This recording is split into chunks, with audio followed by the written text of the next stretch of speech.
بسم الله الرحمن الرحيم. السلام عليكم ورحمة الله وبركاته. إن الحمد لله نحمده ونستعينه ونستغفره ونعوذ بالله من شرور أنفسنا ومن سيئات أعمالنا. من يهده الله فلا مضل له ومن يضلل فلا هادي له. أشهد أن لا إله إلا الله وحده لا شريك له وأشهد أن محمدا عبده ورسوله. يا أيها الذين آمنوا اتقوا الله حق تقاته ولا تموتن إلا وأنتم مسلمون. يا أيها الناس اتقوا ربكم الذي خلقكم من نفس واحدة وخلق منها زوجها وبث منهما رجالا كثيرا ونساء واتقوا الله الذي تساءلون به والأرحام إن الله كان عليكم رقيبا.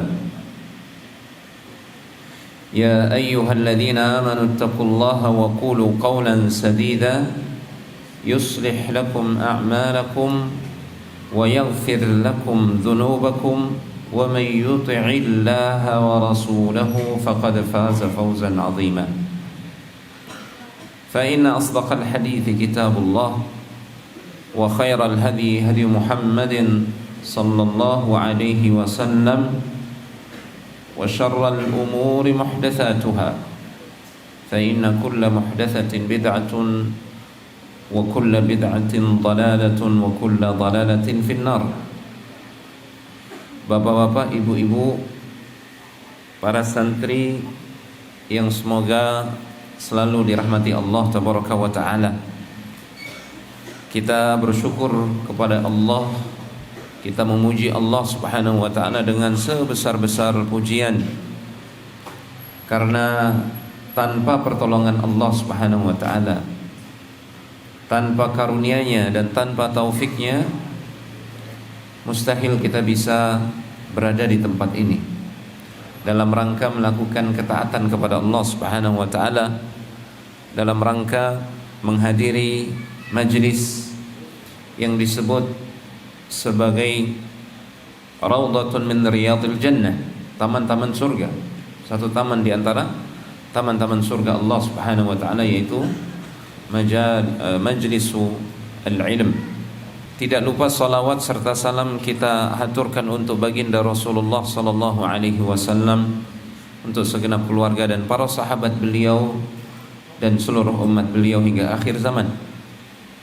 Jamaah yang dimuliakan Allah Tabaraka wa Ta'ala, salah satu ciri orang yang bertawakal kepada Allah Subhanahu wa Ta'ala adalah mereka sering meminta pertolongan Allah Subhanahu wa Ta'ala dalam setiap urusan. Salah satu tanda orang yang bertawakal kepada Allah Subhanahu wa Ta'ala, mereka banyak memohon pertolongan dari Allah Subhanahu wa Ta'ala dalam salat mereka. Termasuk di antara sunnah Nabi alaihi salatu wassalam bagi orang-orang yang bertawakal adalah salat istikharah. Salat istikharah ini salatnya orang-orang yang bertawakal dan selalu kembali kepada Allah Subhanahu wa Ta'ala. Maka pada malam hari ini, dengan mengharapkan taufik dari Allah Subhanahu wa Ta'ala, kita sedikit akan belajar tentang salat istikharah yang sesuai dengan sunnah Rasulullah sallallahu alaihi wasallam. Rasulullah sallallahu alaihi wasallam bersabda, khairul huda huda Muhammadin sallallahu alaihi wasallam. Sebaik-baik petunjuk dalam beragama, dalam beribadah adalah petunjuk Nabi Muhammad sallallahu alaihi wasallam. Maka dalam melakukan salat istikharah, Sebaik-baik salat istikharah adalah salat istikharah yang sesuai dengan petunjuk Rasulullah sallallahu alaihi wasallam. Apa itu salat istikharah jamaah? Para ulama menjelaskan salat istikharah itu talabu sarfil himmati lima huwal mukhtaru indallahi wal awla bis salati wad du'ai al waridi fil istikharah. Salat istikharah itu adalah meminta pertolongan kepada Allah melalui salat, kemudian diiringi dengan doa yang diajarkan oleh Nabi sallallahu alaihi wasallam, yaitu doa salat istikharah. Tujuannya apa kita melakukan istikharah ini? Talabu sarfil himmah lima huwal mukhtaru indallahi wal aula. Mengharapkan pilihan dari Allah Subhanahu wa taala, mana yang terbaik bagi kita di antara semua pilihan atau semua urusan, mana yang terbaik bagi agama, dunia dan akhirat kita. Ilmunya ada di sisi Allah Subhanahu wa taala. Allah yang Maha tahu masa depan. Boleh jadi apa yang kita anggap baik, namun dalam ilmu Allah Subhanahu wa taala di masa depan itu buruk. Sebaliknya boleh jadi apa yang kita lihat buruk atau yang kita anggap buruk sekarang, namun dalam ilmu Allah Subhanahu wa taala nanti itu adalah kebaikan atau mendatangkan kebaikan. Maka orang-orang yang bertawakal kepada Allah Subhanahu wa taala dalam setiap urusan, mereka sering meminta pilihan atau pertolongan atau petunjuk dari Allah Subhanahu wa taala terkait mana pilihan yang terbaik. Mereka minta ini melalui salat dan ada doanya. Insyaallah nanti akan kita bawakan doanya. Doa salat istikharah yang diriwayatkan dari sahabat yang mulia Jabir bin Abdullah dalam Sahih Al-Bukhari. Salat istikharah kita lakukan dalam perkara apa jamaah? Nah, ini yang jadi pertanyaan. Ya. Kalau seandainya sekarang kita punya rizki yang cukup untuk naik haji atau untuk umroh, ya, rumah sudah ada, kendaraan ada, kebutuhan yang pokok sudah lengkap terpenuhi, ada rizki tabungan cukup untuk naik haji atau cukup untuk umroh. Sementara kita belum haji, belum juga umroh. Berarti hukum haji atau hukum umroh bagi orang yang seperti ini keadaannya hukumnya wajib. Hukumnya wajib bagi orang yang mampu dan dia sudah mampu. Wa atimmul hajja wal umrata lillah. Sempurnakanlah ibadah haji dan ibadah umroh karena Allah Subhanahu wa taala, ikhlas karena Allah Subhanahu wa taala. Ini perintah untuk menunaikan ibadah haji sekaligus perintah untuk menunaikan ibadah umroh. Namun ini bagi yang mampu sekali seumur hidup. Man istata'a ilaihi sabila. Kemudian orang yang punya kelebihan rizki ini, dia belum haji, belum umroh, apakah perlu dia beristikharah untuk berangkat haji, berangkat umroh, ataukah menunda berangkat haji, berangkat umroh? Nah, ini pertanyaannya jamaah. Jadi ibadah umroh dan haji ini bagi dia sudah wajib, sementara dia belum menunaikan ibadah haji dan umroh. dan dia sudah mampu. Pertanyaannya, apakah perlu orang yang seperti ini melakukan sholat istikharah berangkat tahun ini ataukah ditunda tahun depan? Misalkan untuk umroh misalkan ya, kita ambil contoh ibadah umroh. Jadi ibadah umroh itu menurut Imam Syafi'i, jamaah sekalian yang dimuliakan Allah, hukumnya juga wajib sekali seumur hidup bagi yang mampu. Hukumnya wajib berdasarkan ayat tadi, wa atimmul hajja wal umrata lillah. Misalkan seseorang sudah punya kelebihan harta cukup untuk umroh, dia bingung apakah berangkat tahun ini ataukah ditunda tahun depan. Pertanyaannya, apakah perlu orang ini melakukan istikharah untuk berangkat tahun ini atau menunda tahun depan? Ada yang bisa jawab? Santri ada yang bisa menjawab? Hah?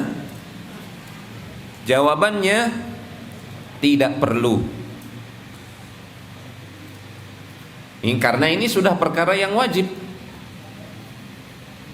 Ini sama seperti apakah kita perlu sholat istikharah untuk melakukan sholat fardu ataukah tidak? Jawabannya tidak perlu. Sholat fardu hukumnya wajib, harus dikerjakan.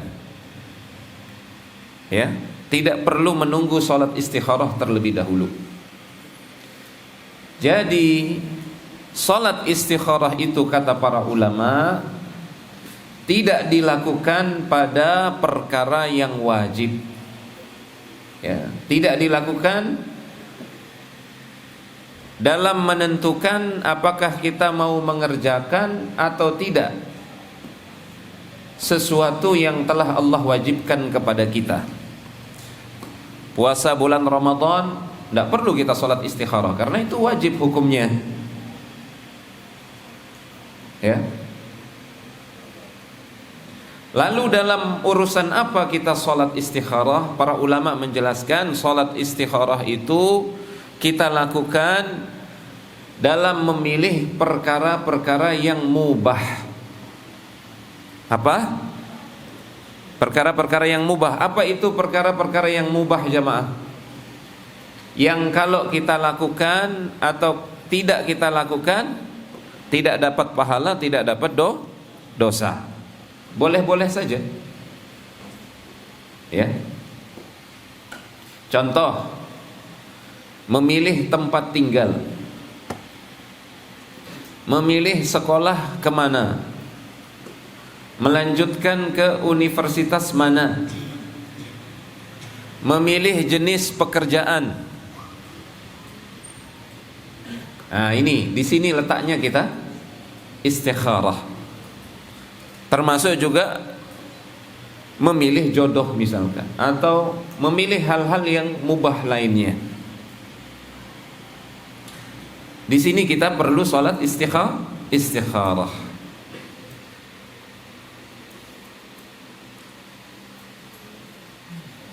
Sholat istikharah juga dianjurkan pada perkara yang mustahab, perkara-perkara yang dianjurkan.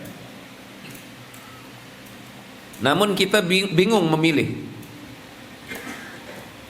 mana yang harus didahulukan. Contoh, seseorang yang sudah mampu untuk menikah, dia seorang pemuda dan sudah mampu untuk menikah. Tentu menikah di sini hukumnya mustahab, dianjurkan. Di satu sisi dia ingin melanjutkan untuk belajar, menuntut ilmu. Menuntut ilmu juga hukumnya sangat dianjurkan. Nah, di sini bingung dia, mana dia mau pilih yang mana, sementara dana tidak cukup untuk dua-duanya. Misalkan kemampuan tidak cukup untuk menikah sekaligus melanjutkan sekolah misalkan. Harus pilih salah satu. Maka di sini di antara dua perkara yang dianjurkan ini, seseorang perlu melakukan istikharah. Misalkan ada pekerjaan yang haram, di tempat lain ada pekerjaan yang halal, tapi gajinya lebih sedikit. Apakah perlu kita istikharah di sini? Jawabannya tidak perlu. Jadi salat istikharah tidak dilakukan pada perkara wajib dan perkara haram. Kalau sudah jelas dia wajib, tidak perlu istikharah, langsung kerjakan. Kalau itu sudah jelas perkara haram, tidak perlu istikharah, langsung tinggalkan. Tidak perlu mikir. Istikharah dilakukan dalam perkara yang mubah dan juga dalam perkara yang mustahab, mana yang harus didahulukan. Kemudian para ulama juga membahas apa hikmah salat istikharah. Jadi kita kembali kepada pelajaran kita sebelumnya jamaah tentang tawakal, i'timadul qalbi 'ala Allah fi jalbil maslahati aw al masalih wa dar'il mafasidi fid dunya wal akhirah. Tawakal itu adalah menyandarkan hati, menggantungkan hati sepenuhnya kepada Allah Subhanahu wa taala, ma'abadril asbabi, yang disertai dengan mengupayakan sebab ikhtiar dalam rangka meraih kemaslahatan dunia akhirat dan menjauhkan diri dari kemudaratan dunia akhirat. Itu tawakal. Nah, orang yang beristikharah meminta petunjuk atau pertolongan Allah Subhanahu wa taala terkait suatu urusan, mana yang lebih baik. Pada hakikatnya orang yang seperti ini adalah orang yang menyandarkan hatinya kepada Allah Subhanahu wa taala. Makanya tadi tiang katakan di awal, ciri utama orang yang bertawakal kepada Allah adalah dia banyak melakukan sholat istikharah. Nah, sekarang tinggal kita lihat diri kita. Berapa kali setahun kita sholat istikharah? Berapa kali setahun? Jangan-jangan tidak pernah. Nah, berarti kita bisa menilai diri kita, apakah kita bertawakal kepada Allah ataukah tidak. Apakah kita sempurna tawakal kita ataukah kurang, atau malah tidak ada sama sekali, na'udzubillah. Allah Subhanahu wa taala berfirman, wasta'inu bis-sabri was-salah. Ya ayyuhalladzina amanu ista'inu bis-sabri was-salah. Wahai orang-orang yang beriman, mohonlah pertolongan Allah dengan sabar dan salat. Salah satunya adalah salat istikharah. Melalui salat istikharah ini kita menampakkan kebutuhan kita kepada Allah Subhanahu wa taala. Manusia ini, jamaah sekalian, ingat, kita ini sehebat apapun kita, sehebat apapun orang tua kita, sekaya apapun orang tua kita, khuliqal insanu dha'ifa. Manusia itu diciptakan dalam keadaan lemah. Dalam ayat yang lain, jahula, jahil, banyak berbuat kesalahan, bahkan banyak berbuat kezaliman. Kezaliman kepada orang lain, juga kezaliman pada diri sendiri. Nah, karena kita ini makhluk yang lemah, kita butuh bersandar kepada zat yang maha kuat, yang maha sempurna, yang maha kuasa untuk mewujudkan segala-galanya, yang maha berilmu, yaitu Allah Subhanahu wa ta'ala. Nah, orang yang kembali kepada Allah, minta tolong dalam setiap urusannya, baik urusan dunia, urusan agama, urusan ilmu, urusan akhirat, urusan keselamatan di dunia, urusan keselamatan di akhirat, senantiasa dia kembali kepada Allah Subhanahu wa ta'ala. Ini pertanda dia mengakui dirinya sebagai makhluk yang lemah, yang butuh kepada Allah Subhanahu wa ta'ala. Manusia yang paling bertawakal adalah Rasulullah sallallahu alaihi wasallam. Itu sebabnya beliau manusia yang paling kuat, paling hebat salatnya. Bahkan dalam riwayat Ibunda Aisyah radhiyallahu taala anha disebutkan Nabi salat malam itu panjang sekali, hatta tawarramat qadamahu, sampai bengkak merah kakinya. Saking lamanya dia berdiri. Ya. Lama berdiri, sujudnya juga sama lamanya seperti lama berdirinya.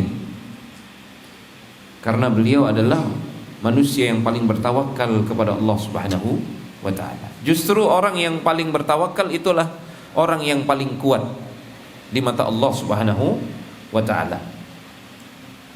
Ihris ala ma yanfa'uka wasta'in billahi wa la ta'jaz. Bersungguh-sungguhlah, bersemangatlah engkau meraih apa-apa yang bermanfaat untuk dunia dan akhirat, terutama urusan akhirat, terutama urusan agama. Serius, sungguh-sungguh, semangat. Wasta'in billahi, tapi jangan lupa selalu minta tolong kepada Allah. Wala ta'jaz, jangan lemah. Berarti orang yang lemah itu orang yang tidak pernah minta tolong kepada Allah Subhanahu wa taala. Itu manusia yang paling lemah. Manusia yang paling kuat sebaliknya yasta'inu billah, selalu minta tolong kepada Allah Subhanahu wa taala. Nah, kita memperlihatkan kebutuhan kita, kefakiran kita kepada Allah itu melalui salat istikharah ini. Ini salah satu hikmah terbesar disunnahkannya salat istikharah. Nah, kita yang mengaji tentang sunnah Rasul, mengaku mengikuti sunnah Rasul, harus sering ini melakukan salat istikharah ini. Ya. Dalam semua hal. Ya, pada perkara-perkara yang mubah. Misalkan ada rizki, kita butuh motor, kendaraan, mau beli motor, ya. Istikharah. Mana motor yang terbaik menurut Allah Subhanahu wa taala?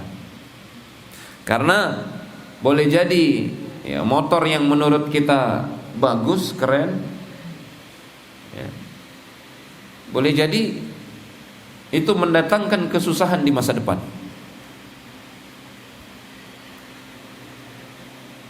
Termasuk dalam memilih tempat tinggal, pindah kontrakan misalkan. Istikharah. Memasukkan anak kita ke sekolah mana yang bagus buat dia, buat agamanya, buat akhlaknya. Banyak pilihan sekarang. Istikharah kalau bingung. Nah, sampai dalam urusan-urusan yang sepele, kalau bisa kita istikharah pada perkara-perkara yang mubah. Contoh tadi, dalam membeli barang yang kita butuhkan, misalkan pakaian. Pernah tidak kita ketika membeli pakaian kita istikharah? Hah? Tidak pernah kan? Tidak pernah. Nah, coba sekarang dipraktekkan. Ini menunjukkan kita orang yang bergantung kepada Allah Subhanahu wa taala. Melalui salat istikharah ini juga kita menunjukkan ketawaduan kita, ketundukan kita kepada Allah Subhanahu wa taala, dan bisa menghilangkan kesombongan di dalam hati.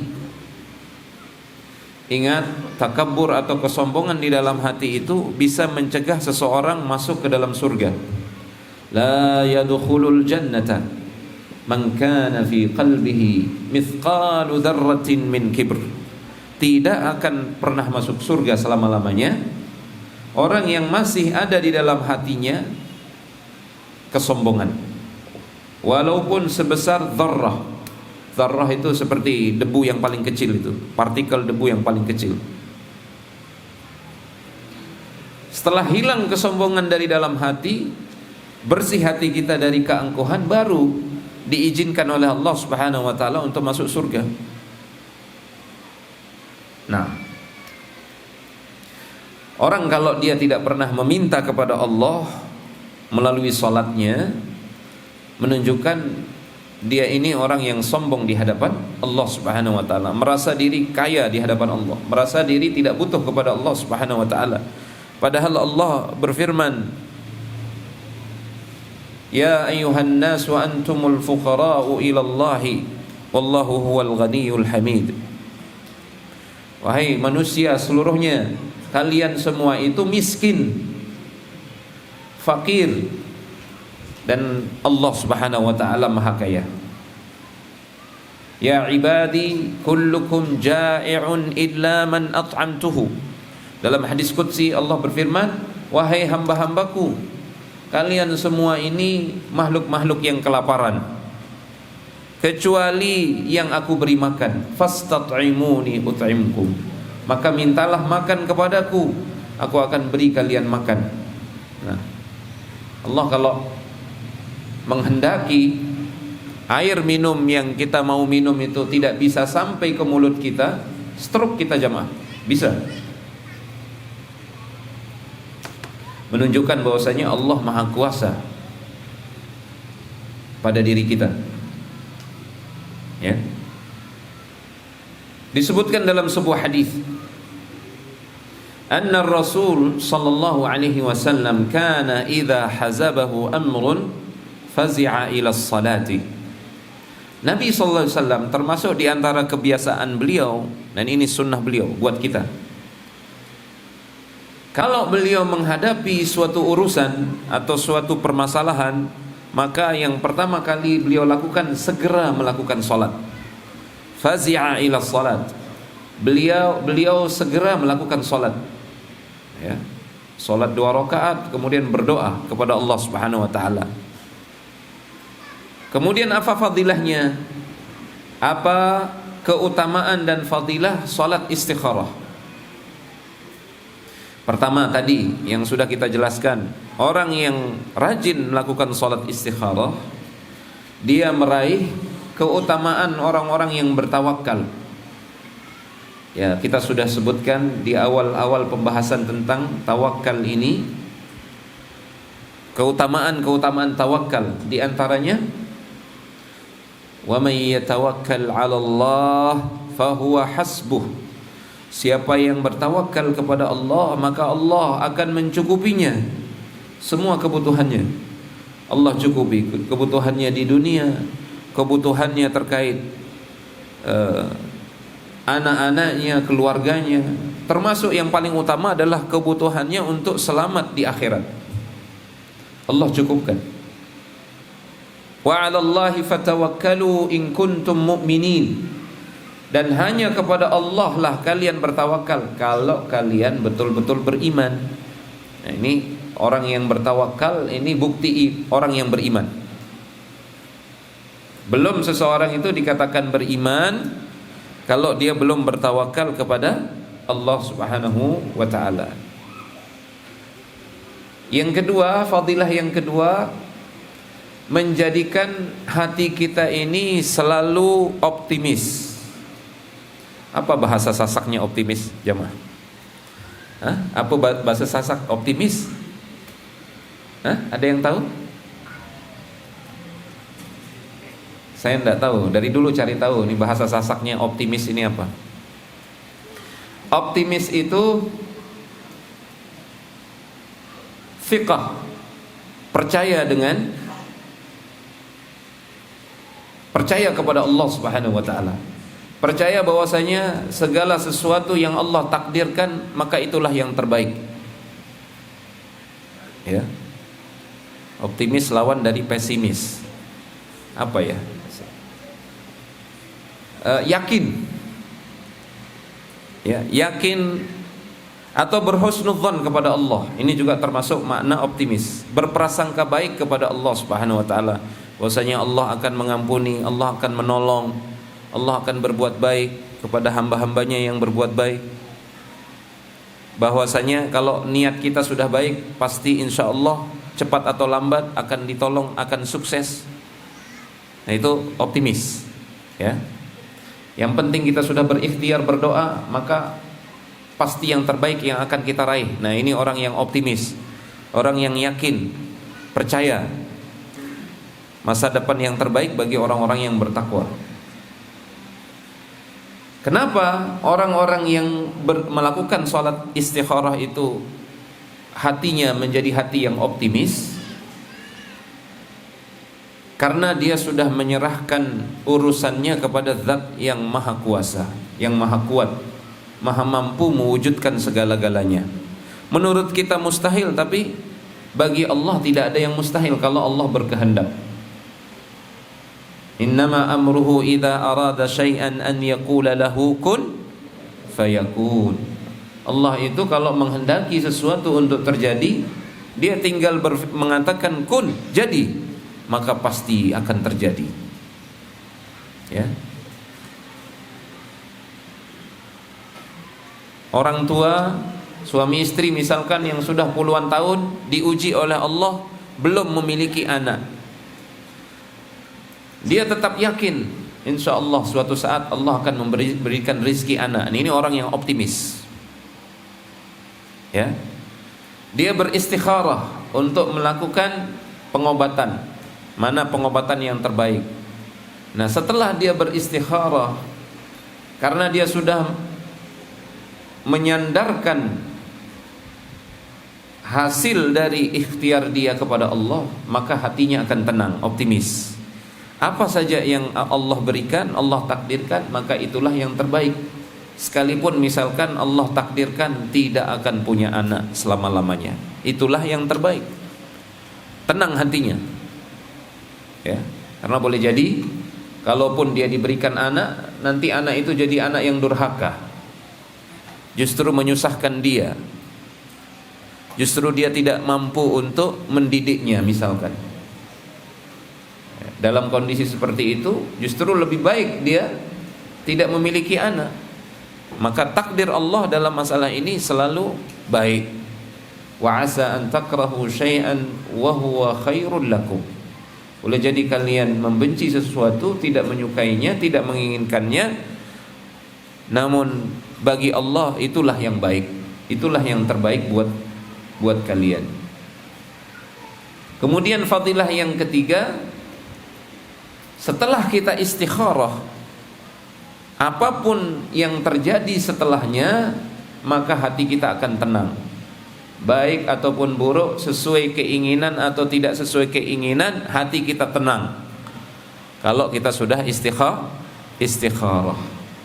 Ini fadilahnya, ya mas sekalian. Nah, sekarang kita belajar bagaimana tata cara melakukan salat istikharah.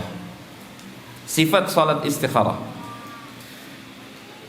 Ini saya bacakan hadis yang sahih dalam Sahih Al-Bukhari yang diriwayatkan dari sahabat Jabir bin Abdullah.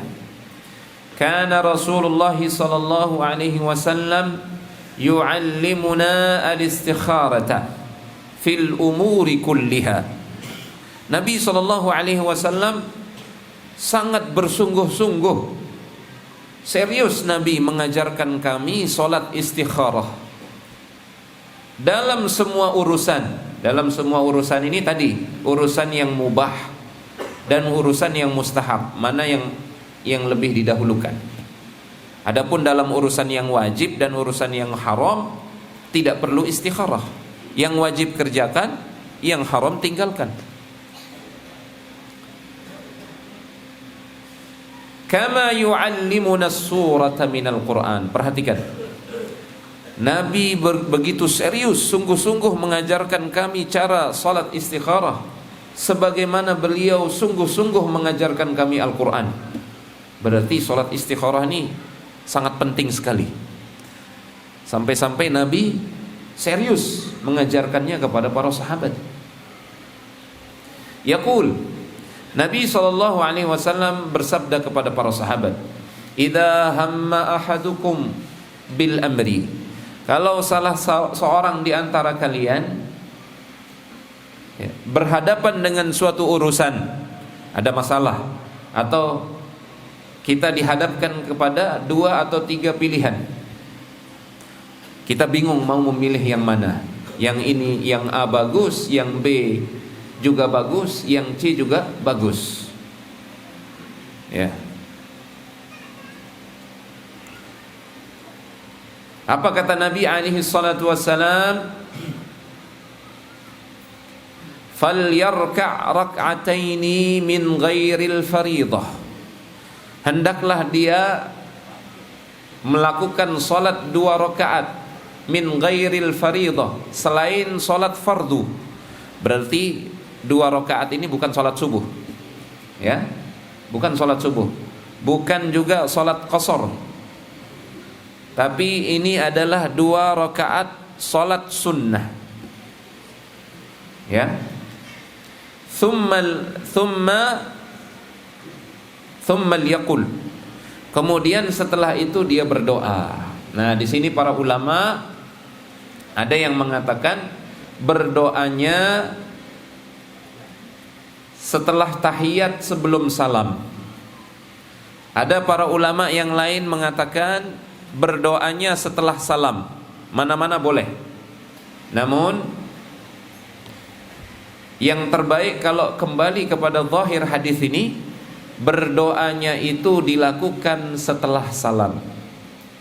Karena Nabi mengatakan falyarka' rak'ataini thumma liyaqul. Hendaklah dia melakukan salat 2 rakaat, kemudian setelah itu berdoa. Berarti doanya setelah salam. Apa doanya? Nah, ini doanya. Nah, ini mungkin tidak bisa hafal sekali dengar ya. Nanti minta tolong ada santri yang mencatat atau ditulis, diketik di komputer, kemudian dibagikan kepada jamaah. Ya. Tolong diperhatikan makna dan tafsiran dari doa ini. Ini penting supaya kita berdoa itu faham apa yang kita minta. Doanya adalah Allahumma inni astakhiruka bi'ilmik. Ya Allah, aku beristikharah, memohon pilihan darimu berdasarkan ilmumu.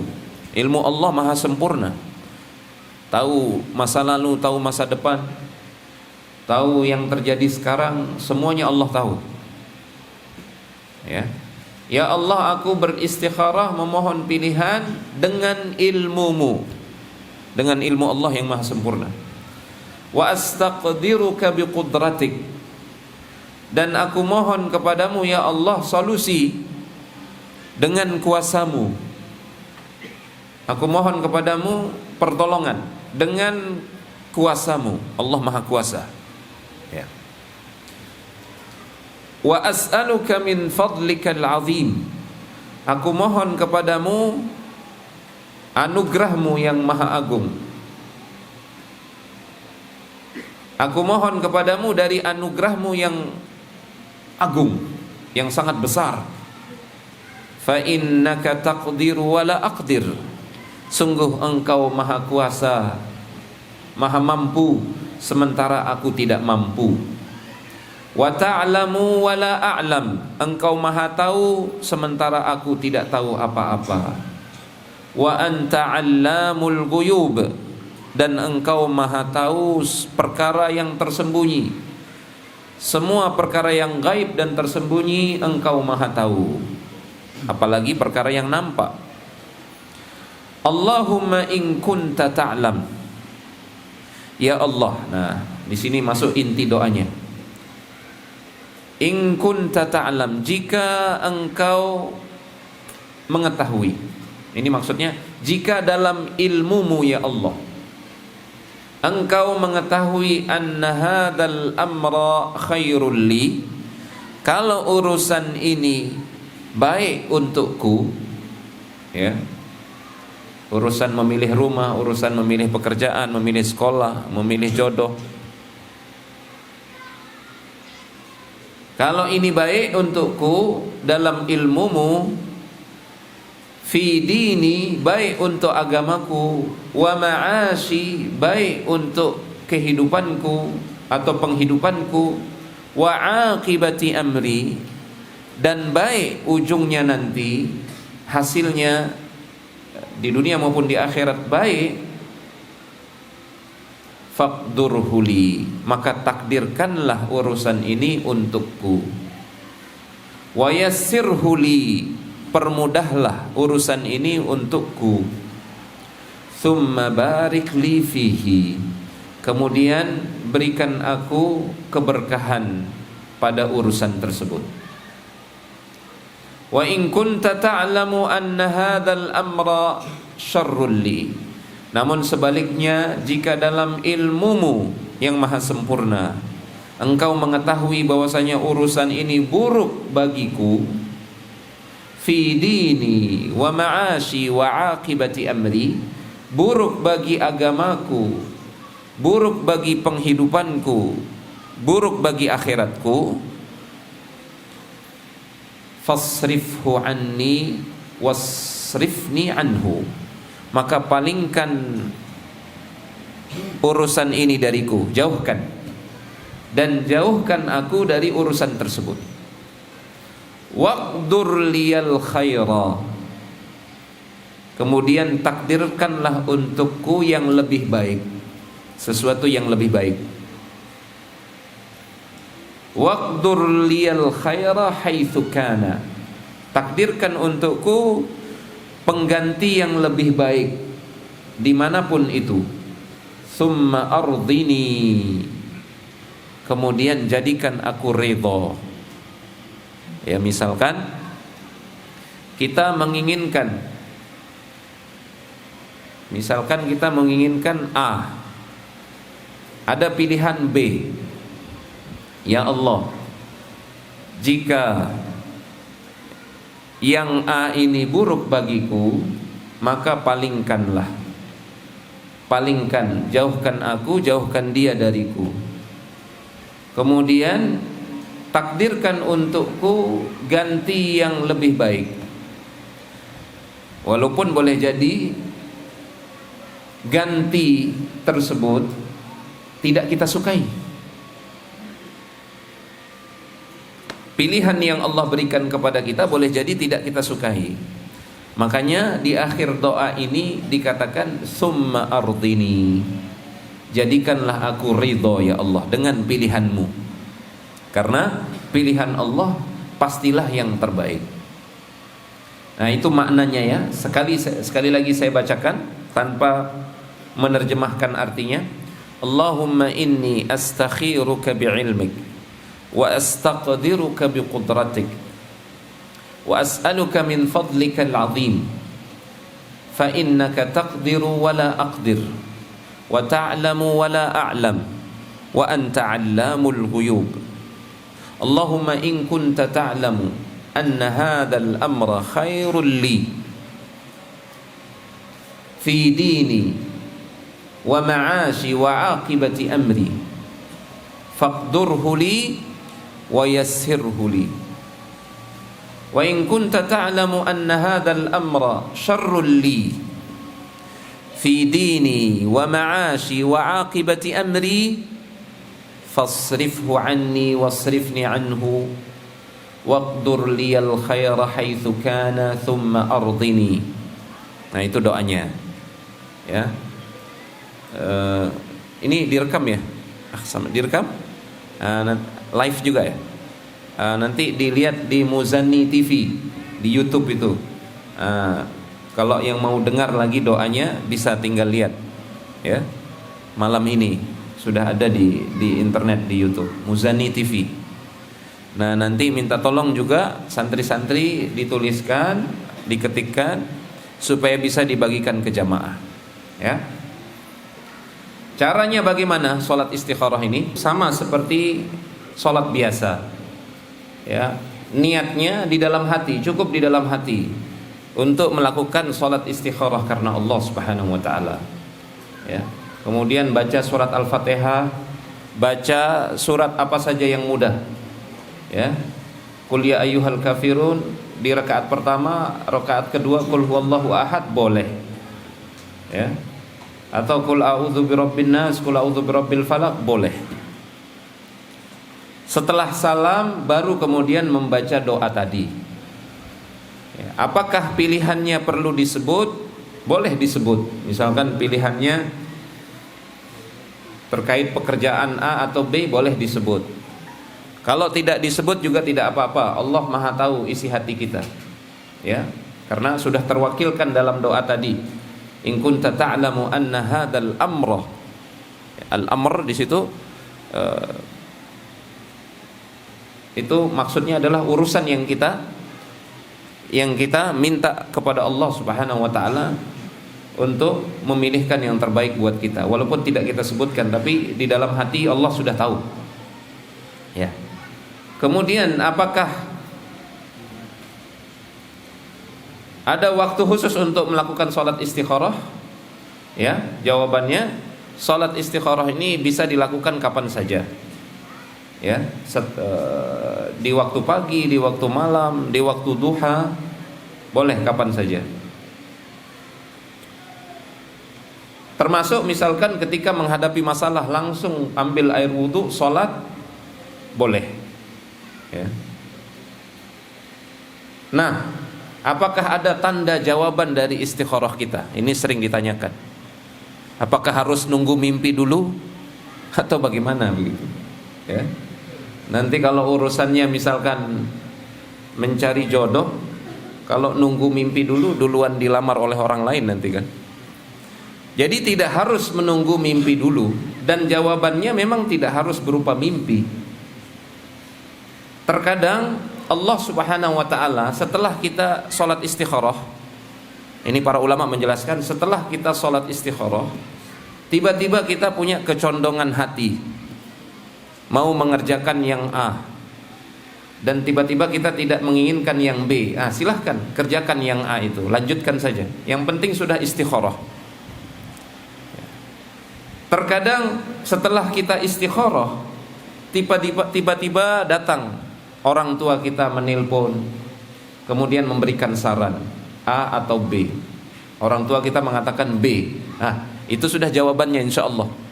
Jadi tidak harus berupa mimpi. Walaupun terkadang jawabannya juga datang dalam bentuk mimpi, mimpi yang baik bagi seorang mukmin. Itu insya Allah busra, kabar gembira. Namun kalau tidak ada kecondongan hati, tidak ada saran dari orang tua atau orang yang alim, tidak ada juga mimpi datang-datang setelah kita istikharah, nah bagaimana sikap kita? Sikap kita kata para ulama, silahkan pilih sesuai kecondongan hati kita. Silahkan pilih. Yang penting kita sudah istikharah, maka insya Allah Allah mudahkan di situ. Terkadang jawabannya juga ketika kita melakukan sesuatu di antara dua pilihan, kita dimudahkan oleh Allah, kita merasa mudah untuk melakukannya. Nah, itu juga bentuk jawaban kata para ulama. Ya. Nah. Yang jelas setelah kita istikharah, kita berhusnudzan kepada Allah, berprasangka baik, Allah pasti memberikan yang terbaik. Nah, berapa kali minimal orang sholat istikharah? Apakah hanya sekali, 2 kali, 3 kali, atau berapa kali? Para ulama menjelaskan, kalau merasa butuh untuk mengulangi sholat istikharah, boleh diulangi. Tidak ada batasan berapa kali, ya, tidak ada batasannya. Dulu diriwayatkan Ibnu Zubair, Abdullah bin Zubair. Abdullah bin Zubair ini cucunya Abu Bakar As-Siddiq, putranya Asma binti Abi Bakar, anaknya Az-Zubair ibn al-Awwam radhiyallahu ta'ala anhu. Ibnu Zubair ini dulu dia jadi gubernur atau pemimpin di Makkah. Dia berniat untuk merenovasi Ka'bah. Maka dalam Sahih Muslim diriwayatkan beliau salat istikharah sampai 3 kali. Ini dalil dari ulama salaf yang menunjukkan bahwasanya salat istikharah itu boleh diulang lebih dari sekali. Ya. Sesuai dengan kebutuhan yang kita anggap perlu, ya. Berapa kali kita ulangi, silahkan diulangi. Kalau masih belum mantap rasanya, silahkan ulangi. Salat istikharah boleh, ya. Namun para ulama menganjurkan 3 kali. Kenapa? Karena ada riwayat yang menyebutkan kana an-nabiy sallallahu alaihi wasallam idza da'a da'a thalathan. Nabi sallallahu alaihi wasallam, beliau itu kebiasaannya kalau berdoa beliau ulangi 3 kali. Nah, pada hakikatnya istikharah ini juga berdoa kepada Allah, mohon pilihan, mohon pertolongan kepada Allah. Maka para ulama ada yang mengambil istimbat, ya istikharah ini 3 kali. Ini sesuai juga dengan riwayat Abdullah bin Zubair, ketika mau merenovasi Ka'bah beliau salat istikharah 3 kali. Nah, jadi begitu jamaah ya. Ingat, intinya salat istikharah ini adalah ciri khas, ciri utama orang yang bertawakal kepada Allah Subhanahu wa taala. Kenapa? Karena dia tidak mengandalkan dirinya, dia tidak mengandalkan kepintarannya, kekayaannya. Tidak, dia mengandalkan Allah Subhanahu wa taala. Sehingga sehebat apapun usaha dia, tetap dia kembali kepada Allah, minta pilihan yang terbaik. Itulah sebabnya mereka ini dikatakan orang-orang yang bertawakal kepada Allah. Dan ingat, innallaha yuhibbul mutawakkilin. Sesungguhnya Allah Subhanahu wa taala sangat mencintai orang-orang yang bertawakal kepadanya. Hadza wa sallallahu ala nabiyina Muhammad wa ala alihi wa sahbihi wasallam wa akhiru da'wana alhamdulillahi rabbil alamin. Wassalamualaikum warahmatullahi wabarakatuh.